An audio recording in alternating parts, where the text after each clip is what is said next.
Hello everyone, and welcome back to FilmBook Review, an official YouTube channel of FilmBook. Featured in Google News, IMDb's news desk, and a member of the Critics' Choice Association, FilmBook is an entertainment industry news website that reports on the film and television show industries in the United States and across the globe. Today on FilmBook Review, I'll be reviewing the film Aswang, a movie that screened at the 2021 Locarno Film Festival.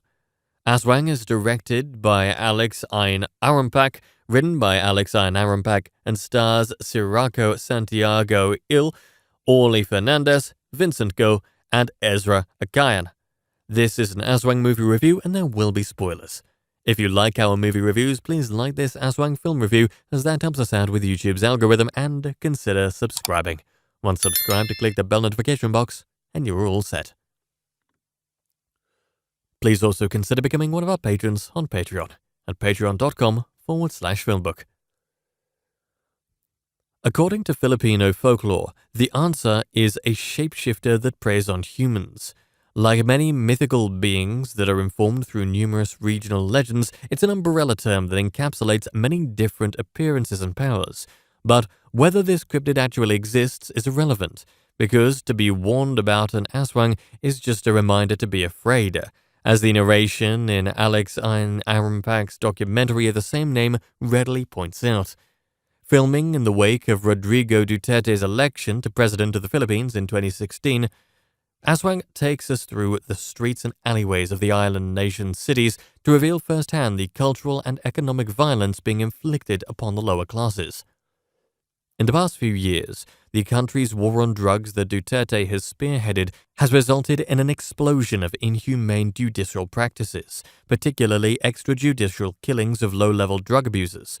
While Duterte's government has denied their influence on these killings, which were mostly committed by roving gangs but sometimes allegedly carried out by cops or other government officials, the result of his rhetoric are still communities being torn apart and thrown into prolonged states of paranoia.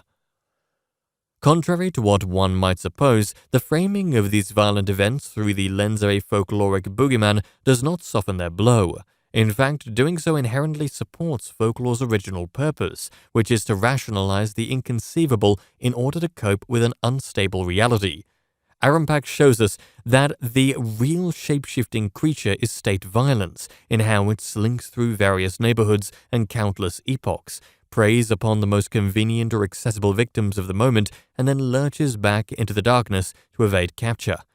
Without a systemic overhaul to ensure such an abusive monster's destruction, it's only logical that its mysticism will be pathologized. Arampak and co-cinematographer Tanya Haralchik don't shy away from the abject poverty of the lower rungs of Filipino society. They throw themselves into the thick of it, refusing to flinch from any discomforting image. One of the people they follow is Jamari, a homeless young boy and de facto orphan on account of both his parents being thrown into jail for drug use. He makes the most of his days trying to find any bit of money, be it actual cash or trash that he can repurpose and turn around to make a profit, to buy some food or some new clothes for when he visits his mom in jail. There's a scene where Arampak and her crew take him to a local market to buy him shoes, and he enthusiastically selects a pair of Captain America flip-flops, unaware of the cruel irony in choosing an idol of a country that supposedly represents peace and prosperity. The young boy recounts his struggles with such a straight-faced monotony, undoubtedly due to childhood naivete, but also in part due to psychological necessity. He defends his parents' honor against the neighborhood children's taunts, even though he's scared for his family's future.